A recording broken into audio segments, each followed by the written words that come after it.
What's going on, everybody? It is the one and only Q from Retro Q Gamer, back at it in the proper ring attire for, well, the worship time. The best of times. I can't even say it was the worst of times, because it's just frankly the best of times. But what's going on, everybody? It is the one and only Q from Retro Q Gamer, back at it as always. And here we are with episode 35 of our lovely little Quack experimental podcast. Lot of stuff to talk about today. So I'm not going to try to dragging out these extra little bit of time we're going to talk around. But no, we have much to do, much to talk about, much to, well, we'll see.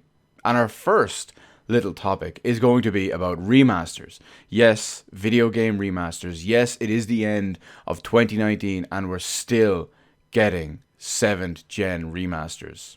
I know, right? Usually you only get remasters at the start of the generation when the previous iteration of hardware couldn't run games properly. This one can basically do that, and that's why you found with the early advent of the Xbox One and the PS4 there were huge amounts of remasters and very few new games for the first little while.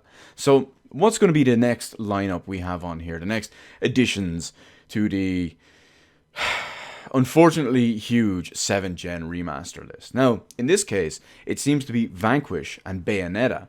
Now, that's a little bit strange, especially when you consider where the leak is coming from, because this one is not a proper official announcement just yet anywhere, but a Microsoft Store listing has listed both of these. Originally, it just listed one, but then it showed up as a double pack for February 17th of 2020. Like I said, so far it's only listed for Xbox since it was on the Xbox Store. Both of these games are remastered already, if you will, or in their whatever best forms on the PC as it is, because of course they run at 4K, 120 FPS, blah blah blah. Now, interestingly enough, these ones, the ones listed for the Xbox Store, were listed for 4K 60 FPS enhancements, as you'd hope, considering they're 7th generation games running on 8th generation hardware. I would really hope so.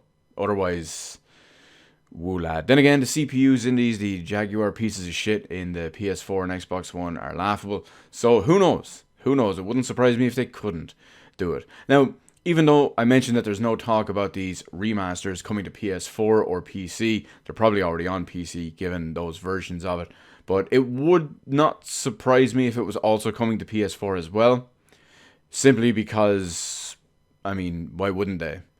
These are Sega games. It's not like it's any special licensing issue that they were exclusive on a previous generation or anything like that. I don't know. It's just weird. We'll have to wait and see until the full announcement comes out. But again, you can play these games laughably easy on PC, 4K 120 FPS. So, I mean, why play a console game? I don't know. But our next topic actually made its debut as a video here on the channel earlier during the week. And this one kind of morphed into a different one that I'm going to keep on here. Now, originally it was just going to be talking about the Resident Evil 3 remake, because we all know, I'll give the quick roundup of it, that there's been various leaks and rumors of all this time, supposed insider info and all this stuff, but now a proper PlayStation Network listing actually gives credence to all of this stuff that's happening for the Resident Evil 3 remake. Now, it was pretty much a guaranteed absolute given after the massive wild success of Resident Evil 2 remake, but like I said, the PlayStation Network listing went live by mistake, and it showed the page. There wasn't much info or anything on there, no release date or anything like that, but the page was there confirming basically the existence of the game. The box art was there, and there was one or two screenshots of new Jill. Some people say she looks like Mila Jovovich, but I just don't see it. That's just me. Now, I can't wait to play it anyway on PC. Naturally, the only proper platform worth playing on, because we do have that amazing visual fidelity, the amazing high resolution native, and of course a proper playable frame rate. But anyway, that's back to, I mean, yeah, sure, there'll probably be the inevitable PlayStation 5 and what are they called, Xbox 2.4 remasters, because, well, the games are laughable on the current systems. But it's going to be a little bit interesting, because when you think about it, how bad is Nemesis gonna fuck players' shit up? When you compare him to the Tyrant 103, the T103, who is not officially named Mr. X in any way, shape, or form, which is especially funny when when Resident Evil 2 remake came out, and a lot of the English-speaking media outlets were talking to the directors of the game, and they kept referring to him as Mr. X, and every single time, the directors and everyone at Capcom would never, ever refer to him as Mr. X, and would always counter with Tyrant 103 or T103. Do you know why? Because that's his name. Dumbasses. Anyway, back to the point. I mean, when you think about it, Nemesis, he can run, he has long range attacks, he's got like whips and claw, or like, what do you want to call them? Not whips. Tentacles to grab you from a distance and all that stuff. And he has a fucking rocket launcher. He's gonna fuck people's shit up. But because I've already basically talked about this topic, I do want to slightly morph it into a PlayStation State of Play topic. But really, I only have like 2 sentences to say in that. Because there's no proper anything else. There's not even any mini rumors or anything out there for the PlayStation State of Play, except for one specific thing. There have been rumors based on what people have been seeing and what people have received and all, that there may be a new Crash Bandicoot game about to be announced. Possibly at the PlayStation State of Play, who knows. Now the reason why everyone thinks this might be the way, there's a few reasons. One, when the Crash Bandicoot Insane Trilogy collection came out, they were using that to try and gauge if a new Crash Bandicoot game would be a viable option. And apparently, a couple of high-profile influencers, as they call them these days, which is absolutely laughable in my opinion, but a couple of high-profile ones of them, there's about, I don't know, 8, 9, 10 of them or something, they all suddenly started receiving Crash Bandicoot swag. So, something may be in the works. Hopefully it's good. The Insane Trilogy was great. It was probably the best remasters, or the best remakes, if you will, of old school games. I mean, the Spyro one, I can't really talk too much about. It was okay, but I'm never really a huge fan of Spyro back in the day. Medieval one was a little bit of a disappointment. It wasn't bad overall, but it just wasn't up to the high standard of the PS1 era remakes that Crash Bandicoot is currently the gold standard for. Or, well, depends on what way you look at it. When you think about it, Resident Evil 2 remake is technically one of those as well. But anyway, you see my point. We'll have to wait and see. It occurs in a few days. I will be checking out the details right after it happens. I won't be watching it. But, well, hopefully there's some good stuff in there too. But now, sticking with some PlayStation info that we probably won't see anything to do with in the upcoming State of Play, because the announcement has already happened a few days ago. We have Persona 5 Royal. Now, they finally gave the release date at long last. It has been out in Japan for a little bit, but now we finally have a release date for the West. And we are talking March 31st.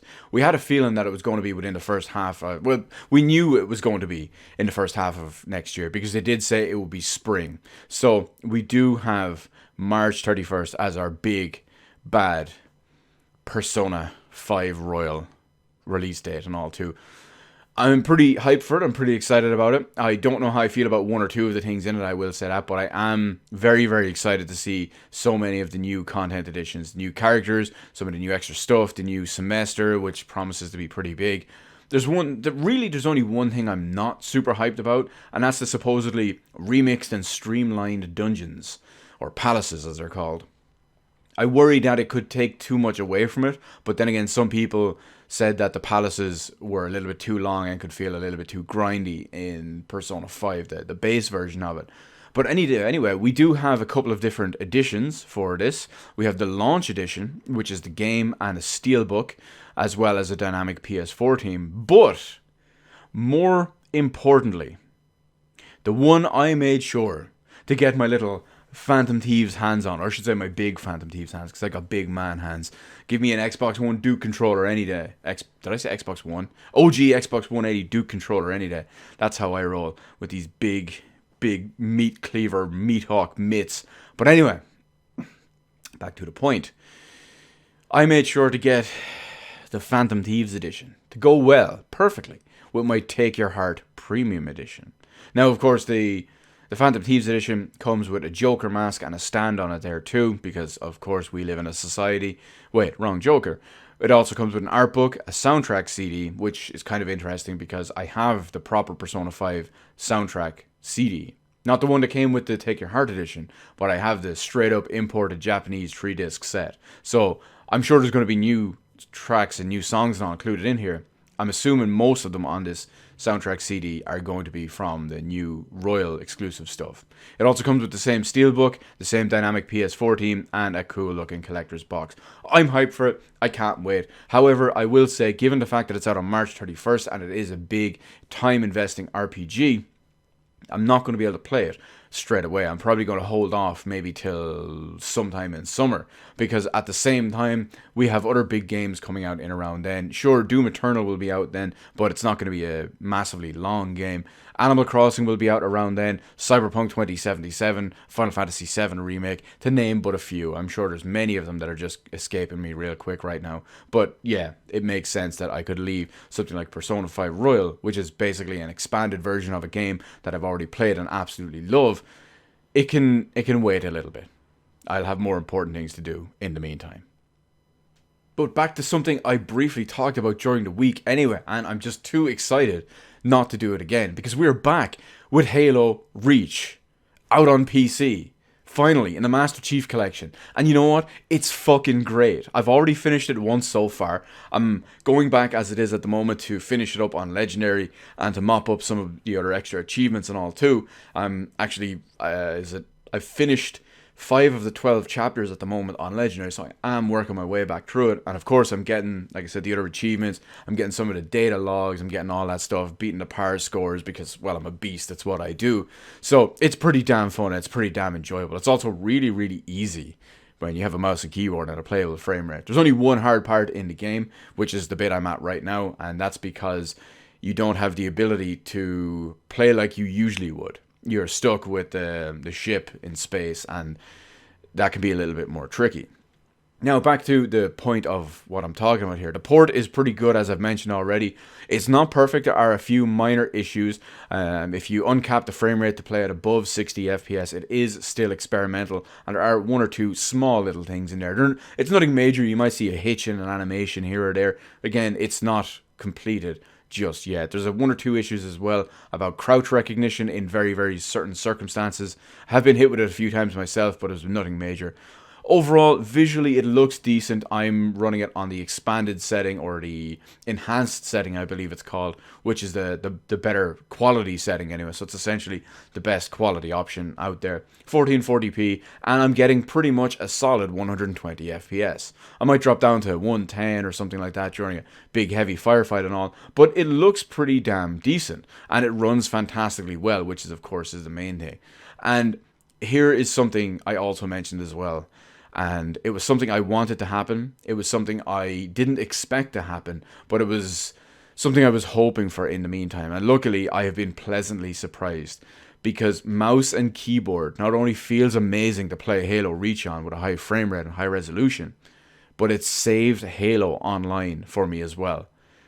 Master Chief Collection on Xbox One, when you play it online, was way, way too slow and too sluggish, and it felt really, really dated, and it was so disappointing, because I remember trying to play it several times, literally maybe 6 different occasions, and it was that small, including when it first launched on Xbox One. And I was, everyone was so hyped to play Halo 2 online again, to play Halo 3 online again, and then you'd play it and you realize it aged horribly. But luckily, keyboard and mouse has fixed that. Not only does it run really well, but it plays really well online. You're not worried about slowly moving, slowly turning, slowly aiming, slowly doing this, slowly doing that.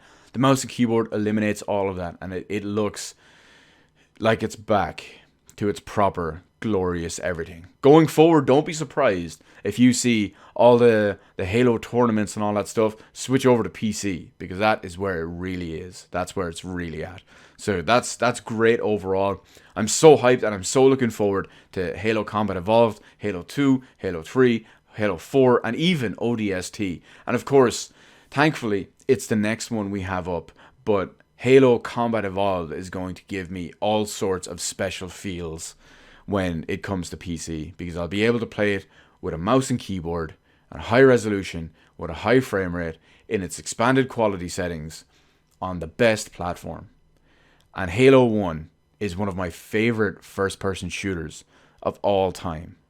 And to be able to not just use the old school shitty PC version. I shouldn't say shitty PC, it's just shitty by modern standards because, it hasn't been remastered or remade or anything, but this one will be.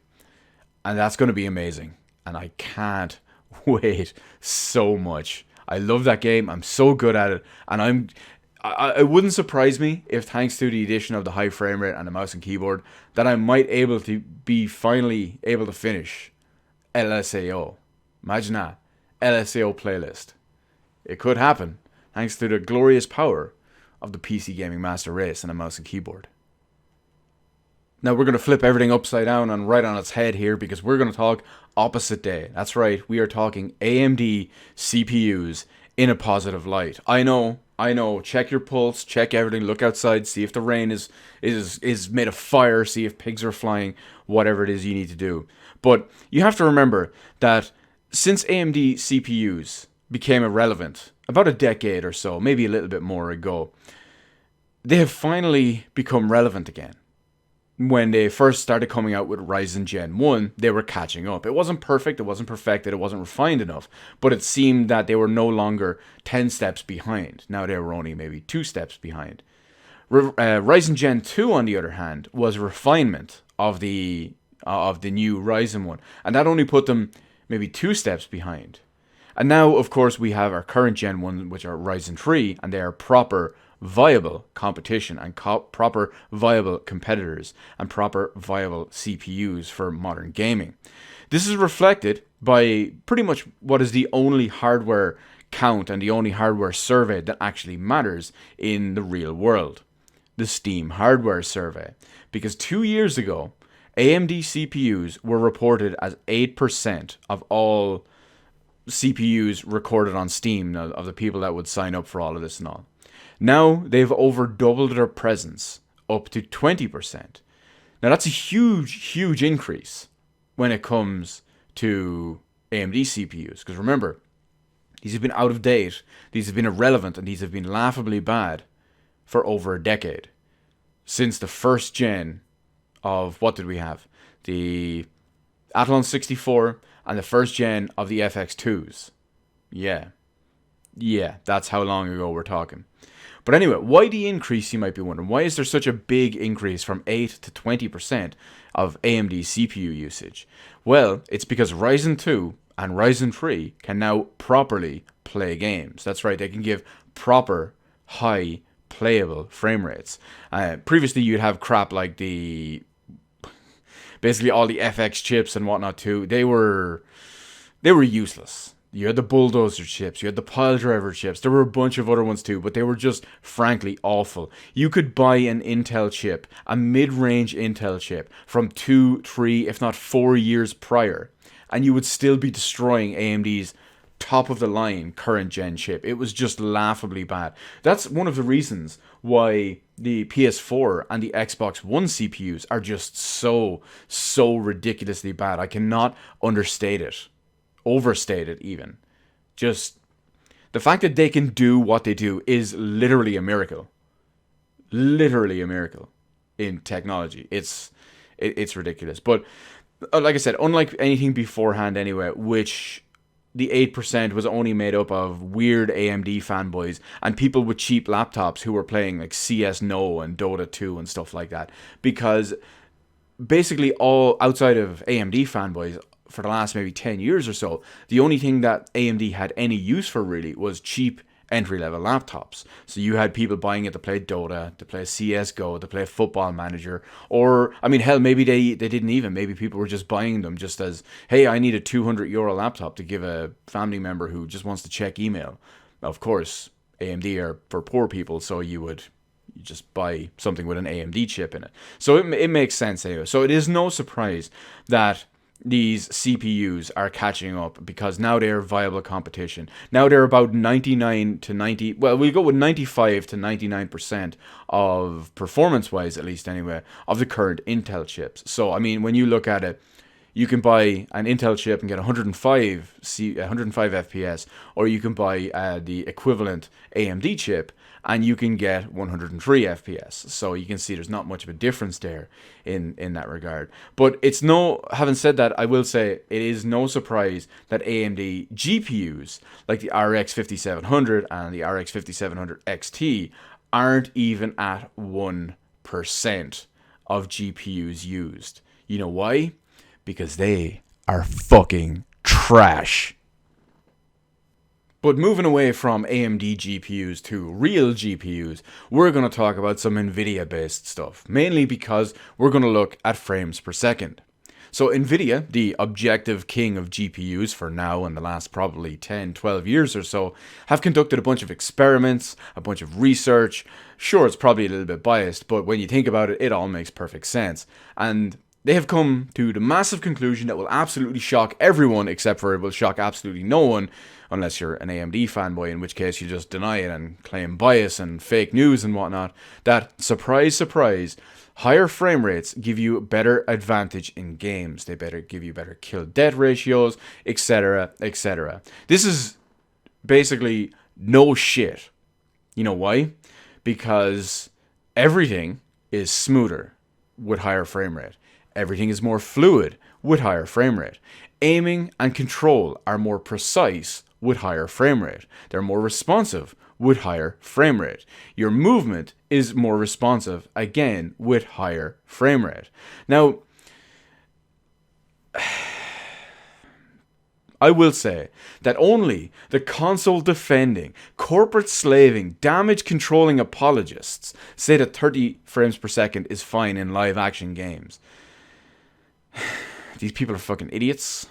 Here is some objective proof, objective research, objective experiments to say that they are 100% wrong, even though we all knew they were 100% wrong. So now, when you take my 100% of them being wrong, and the 100% of them being wrong anyway, and now NVIDIA's 100% of them being wrong, that's 300%, and you times that by 3, you're looking at a 900% chance of them being wrong.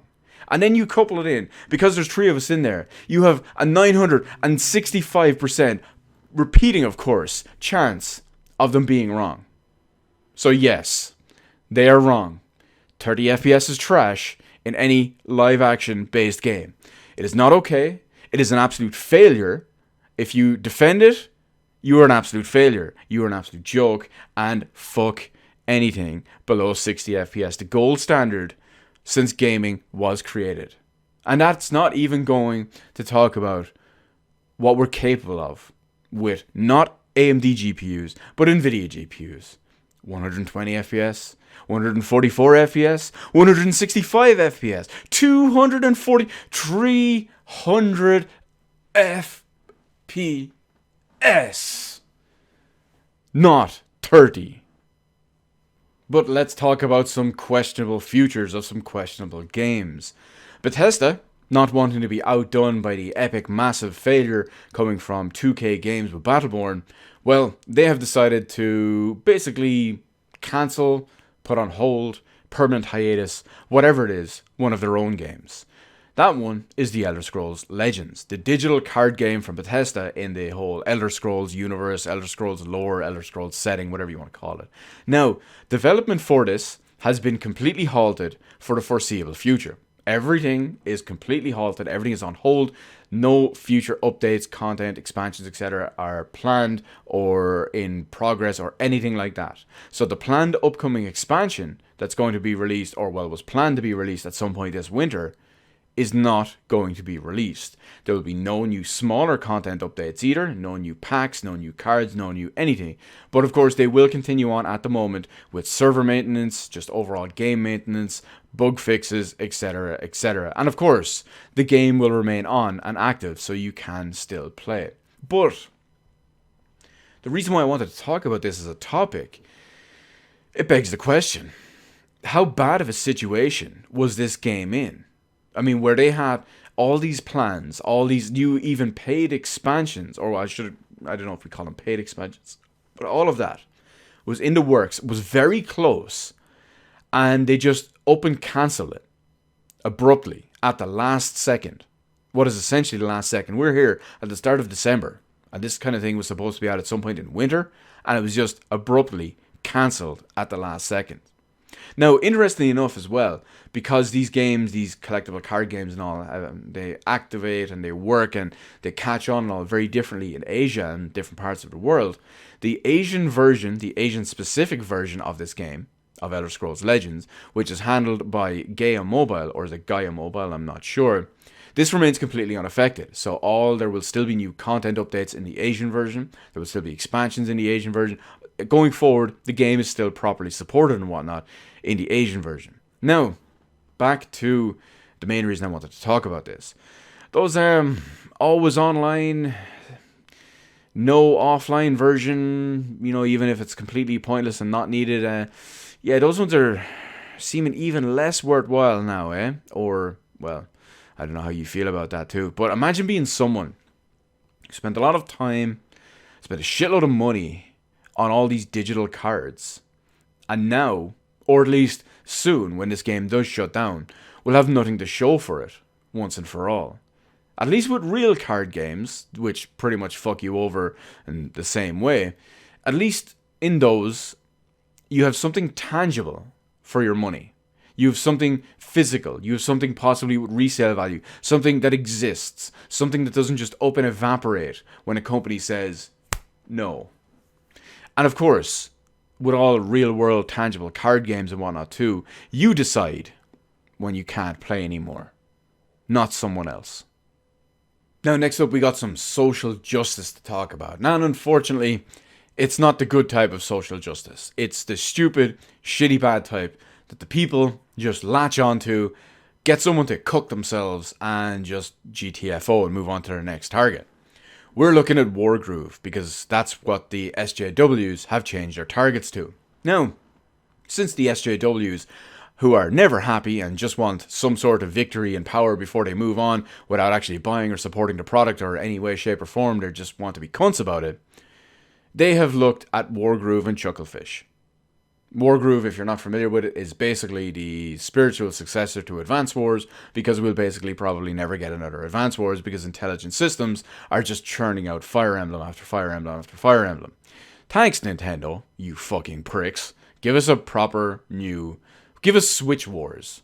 That's the way I'll look at it. Anyway, so, Wargroove and Chucklefish are under fire because of their new Double Trouble DLC, as it's called.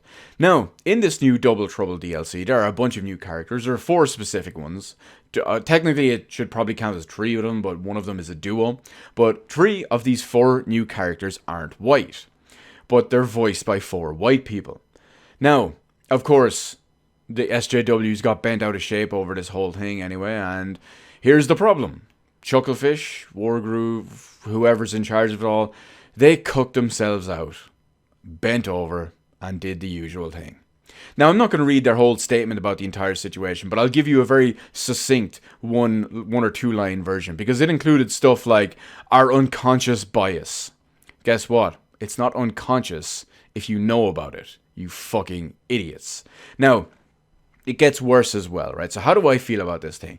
I feel it's absolute bullshit that anyone is fake outraged about this whatsoever.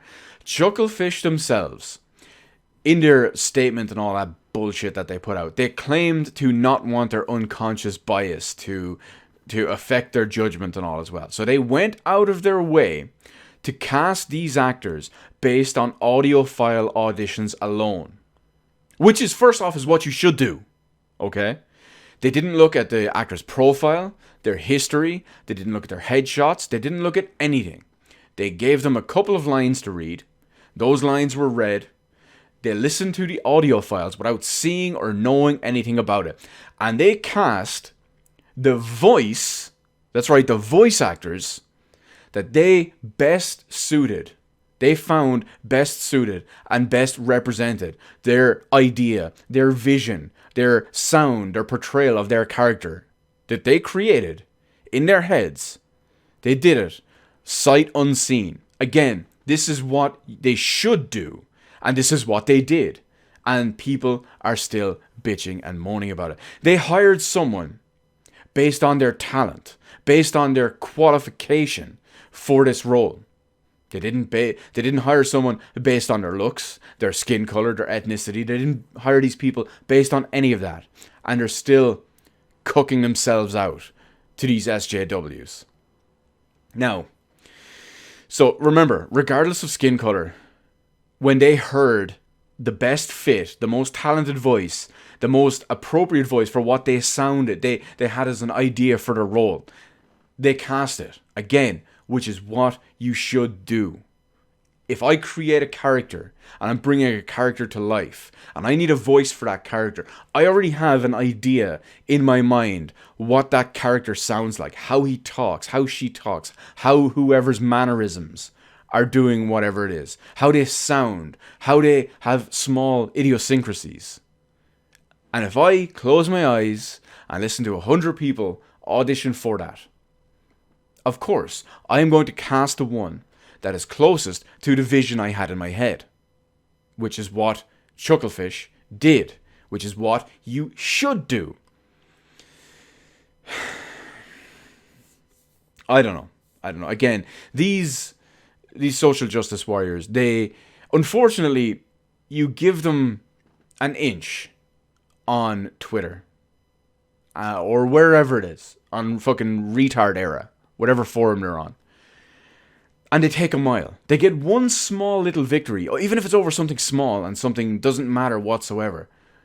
Then they think, okay, now I can get power, now I'm in charge. And you have all these fucking idiots going on about this. It's just absolutely ridiculous. And I lost a lot of respect for Chucklefish when it comes to Wargroove because of this. I have Wargroove on my Steam wishlist for a long time at this point, since it even became wishlistable. And I was going to eventually buy it, and now I don't know if I will. There's other ways for me to get the game if I ever truly, really want to play it. But it's still on my wish list. It has been moved down a few spots, if that means anything. It does to me anyway. I mean, I don't know if you guys understand that, but my wish list is in a specific order for a specific reason. And you know what's going to kill me is that these people made this company cook out on themselves, and now they're just going to forget about it and move on to whatever it is next. They're not going to buy the game. They're not going to support the game. They're not going to support voice actors that get cast in new roles or whatever it is. They're just going to move on and try to victimize whoever it is next and abuse whoever it is next. That's why these people should not be given power. No company should ever bend to their will, even if they're unhappy about whatever it is that's going on. You do you. You do your game, you do your characters, you do your story, you do your casting, your auditions, whatever the fuck it is. If people don't like it, if people want to call it all sorts of phobic, all sorts of ist, all sorts of ism, whatever it is, fuck them all. You do you.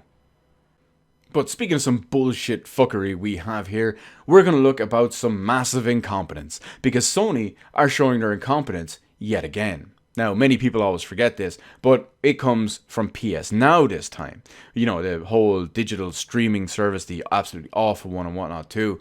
Because, well, I mean, those no ownership sub-services just fucking suck in every way, shape, and form. I don't know why people love them so much. Then again, companies just made people cook out on themselves, but that's corporate slaving for you, I guess. Now, anyway, back to the whole point with this, because Sony are managing to fuck up their service even more. That's right, they're managing to make this even worse than it already is. So, because of this massive amount of incompetence that Sony has in many, many different facets, pretty much everything that isn't games, basically. But of course, everyone just overlooks this and say, oh, but they have the games, they're winning the generation, we'll forgive absolutely everything they do. Fucking corporate slaves. But anyway, back to my point. Sony are managing to fuck up this service even more than it already is. So let me give you an example. If you're sub to their shitty PlayStation Now service, the streaming one and all that crap where you have no ownership of your games, and then you buy a digital copy, like you permanently at least anyway, buy a digital copy of a game that's already on the PS Now service, but you want to own it forever, if you will. Well, when you lose access to your PlayStation Plus sub, your PlayStation Now sub, when you let it lapse or whatever it is that happens, guess what? You lose access to your fully purchased version of the game as well. Now, of course, this is naturally a bug or an oversight or a glitch or whatever that will be fixed, but it's still incompetence. It's still bullshit services and massive incompetence that many will overlook, again, because Sony is winning. And it really shows how these companies and their ability to create and not even manage correctly these shitty streaming sub services. Let's try to say that a couple of times fast. Shitty streaming subscription services. Try to say that 5 times fast. But anyway, those ones that they fuck over ownership even more. Where something like that, something like these PS Now services, are on a higher tier and of more importance to Sony or these other companies than your digital proper purchases, if you will. Why? Because they want all of this stuff. They want all of your games to be under their control. You want to be able to say and dictate when you can and can't play stuff anymore. And that is a scary fucking thing. And I will not go quietly into that sweet, sweet fucking good night. So you will never catch me using PlayStation Now. Not even with a, what do they call it? With a trial subscription. You won't catch me using any Project xCloud, Google Stadia, EA Access. You won't see me using any of that bullshit. Because fuck those companies and what they want to do. And fuck the people that support it as well. They're just as bad. Corporate slaving motherfuckers. But speaking of underhanded shill speak and back alley handjob deals and whatnot, well, we have Control. Because Remedy have come out and say that they're satisfied with their sales numbers and performance of Control, despite it not being any major chart position anywhere or anything huge like that. Now, this makes perfect sense in some ways. Of course, companies will usually damage Control, low sales and whatnot too by saying that kind of statement and all anyway. But in Control's case, it's especially pertinent and PR speak and whatnot too. Several reasons for this, and of course it's stuff that we already know and is basically factual. So, we have the fact that Remedy have come out and said that the game and all its promotion and all that stuff and all as well, Control, cost 30 million euro to make. Now, you might remember that they got 10 million euro from Epic Games for their timed exclusivity deal. So already they made 1/3 of their stuff back for that 150 something thousand copies that Epic Games bought right off the bat right before launch. Now, they also got an undisclosed amount of money from Sony for their timed exclusive not even timed exclusive, I'm sorry, for their pre-order exclusive DLC bonuses and stuff too. So there's even more money they made on there. How much was it? Probably not 10 million, but I'm sure there was still a couple of million involved anyway. So I'm sure that between all the actual proper sales of the game, the underhanded back alley deals that they're getting from the likes of Sony, and of course the underhanded back alley deals that they're getting from Epic Games, well, they probably made up at least enough to break even, which I would say is on the very, very low end, because I'm sure that they've made a profit on it after all of that. But this really highlights something that I've always said was completely bullshit about Epic Games and their whole statement that, oh, we just offer stuff to developers. It's really ultimately up to them if they choose to take the deal and come to our store exclusively and all this stuff despite having already announced a release date on Steam or release on Steam or whatever it is. But like I said, it really highlights all of the bullshit strategy that they have and the PR speak and all that too. You know why? Because I've always said that Epic Games makes these companies an offer they can't refuse. If you make someone an offer you can't refuse, do they really have a choice? Is it really up to them? Not really. Not really. And hopefully this practice of this bullshit will all go away. They have previously said that they're going to stop and it's not going to, be their long-term strategy and all, and that, my personal favorite, next time we'll do it right. Well, just don't fucking do it next time. How's that? But no, of course, this is Timmy Tencent and the fact that no one actually wants to use the Epic Games Store for anything other than Fortnite. But I don't know. There's just complete bullshit. Complete fucking bullshit. I am happy to pirate all those games until they come to Steam, and then I will buy them. Or some of them I won't even buy because I've just lost interest in them. Outer Worlds is a perfect example of this, because I've already played it and completed it. I mean, why do I need to buy it? I probably won't play it again. Or, well, maybe I will a couple of years from now when it's dirt cheap on sale. But I've always said that those hundreds of thousands of copies that Epic paid for in advance, yeah, you just paid for one of my pirated copies. Easier. Come on, you fucking Pokemon, get in the ball. Sorry, 1 second, I'm just trying to catch a Pokemon in San Francisco right now. But he's being awkward. Oh well. Anyway, back to our next little point here. So we have Phoenix Point. See what I did there? We're going to stick with the Epic Games shenanigans, the Epic Games chicanery, and all of that too. Now, Phoenix Point, a pseudo successor, spiritual successor, whatever it is you want to call it, for XCOM.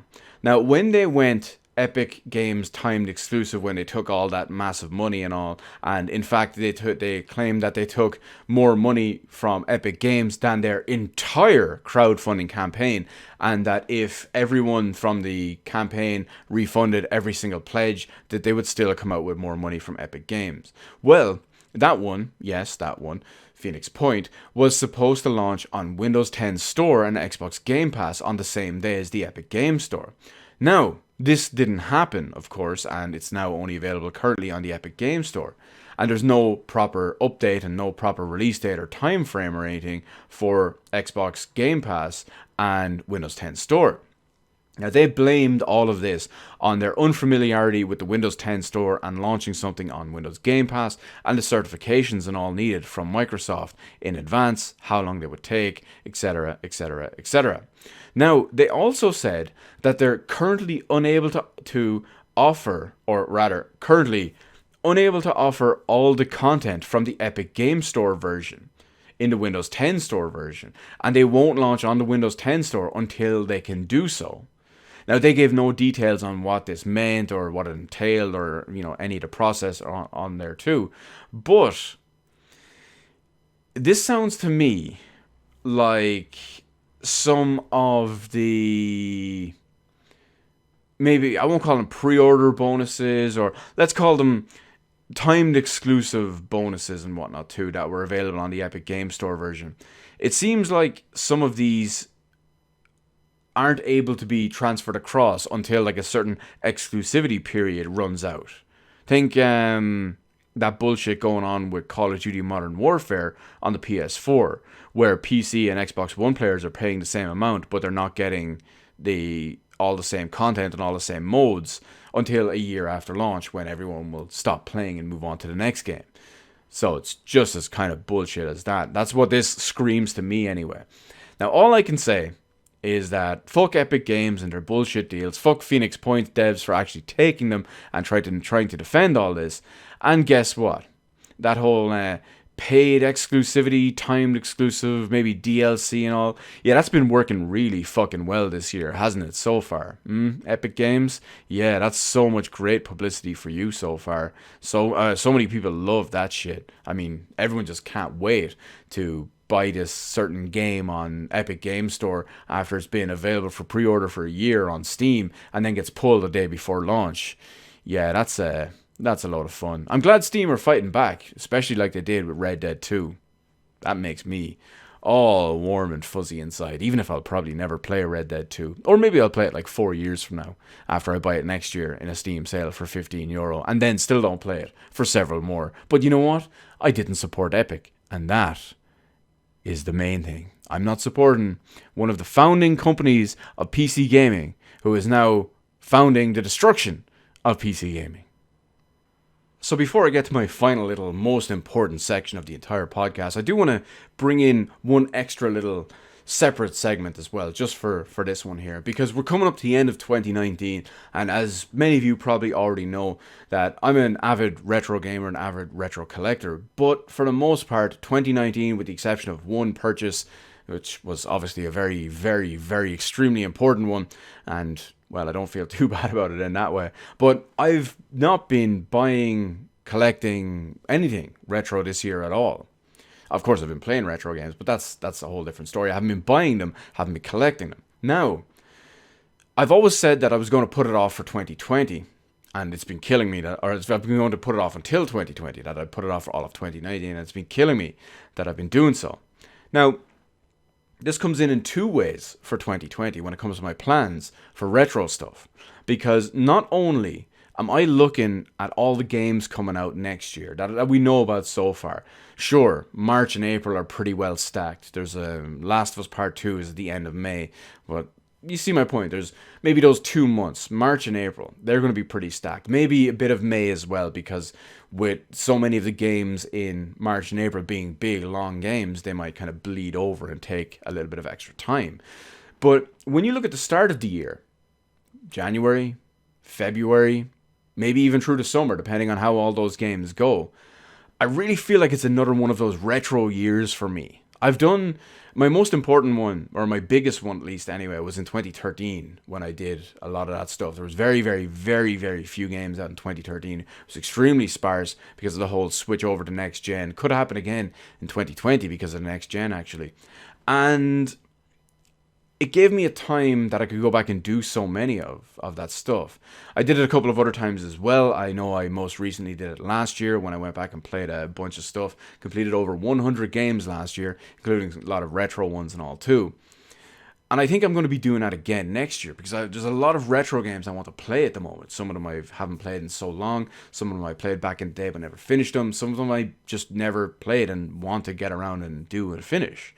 So I feel like that's going to be my next big thing for the start of next year. I'm not going to keep a list of all of that and like I did last year, but I just feel like that's what's going to be my big one for the next couple of months. And of course, the return to retro collecting as well. And it's going to be good. Between banging out all of these retro game collecting, retro game completions and whatnot too, as well as going back to collecting with a big bang, I can't wait. I can't wait. I have it already kind of planned out. I'm not going to go crazy with my big return to retro collecting right away in January 1st, January 2nd, January 7th, anything like that. No. Despite March and April being completely stacked with the big release games, the new modern ones too, I'm going to be going somewhere in March, and that I will have access in person to a lot of retro games. So I think I'm just going to kind of splurge and just make it rain when it comes to that. I'm going to use that as my big return. But I mean, between Final Fantasy VII Remake, Animal Crossing, Doom Eternal, Cyberpunk, again, just to name but a few, it's going to be a good time. Big games coming out in around then. Oh, Persona 5 Royal, that comes out then too. So between in around all then, and all the retro stuff I'm going to do prior, retro stuff I'm going to do after, and the return to retro collecting, well, the future's so bright, I'm still wearing shades. But that's that anyway. So we'll move on to our final, most important segment. The one that everyone is really, really, really here for. And everyone is always asking me the same thing. Q, what is up? What's the deal? What's going on? What's going down? What are you playing? And, well, I haven't really done too much this time. It's a little bit more varied than before. But I finally finished Pokemon. I'm sure many of you have probably seen the streams and the archives by now. But I finished the main story of Pokemon. I continued on post-game for a few minutes because, well, there was one or two things I wanted to do. And then we got sidetracked and whatnot too. I'm going to take a little bit of a break for it. And then I'm going to go back and I'm going to start cleaning up the Pokedex. I'm going to start finding out the post-game content and do some of that stuff as well. And we'll see how it goes and how it takes overall. Because, well, with all the removals and additions and changes and controversies and all surrounding Pokemon, well, that's a topic for another video, I guess. But anyway, I've also Life is Strange 2. I finally got to play the other day. The final episode. It's finally over. It's finally done. I'm not going to go into super detail on my thoughts on it in here. Overall, it was average. High points, low points, as usual. But at this point, I'm just more happy that it's finally over and done with and it's complete and that's it. But the big one for me right now, Halo Reach, baby. Halo Reach. Between online, campaign, legendary, whatever it is we need to do. Achievements, all of that stuff. Secrets, Halo Reach is my current jam. But other than that, I do have to figure out and find out what I'm going to do next. What's going to be the next big thing, the next big project, whatever it is. But honestly, even though I have a couple of games installed that won't be properly available to me or that I don't want to support, well, one of them... Oh shit, that's another one that's out in April actually, Borderlands 3. There's another one I'm going to have to play in April. But between all of that stuff, retro games, all that shenanigans, all those deals, all those whatever it is, those situations, I just don't know what's next. I know Grandia will be one of the first few, but will it be the first one? I don't know. Maybe. We'll see. I change these minds on a whim sometimes. I go with the flow. I gotta feel it. And when I feel it, when me and it are just vibing, that's it. That's when I sit down. That's when it plays. That's when the magic happens. But anyway, speaking of magic happening, the magic is over for today. Because yes, we are here at the end of our 35th episode of our Quack Experimental Podcast.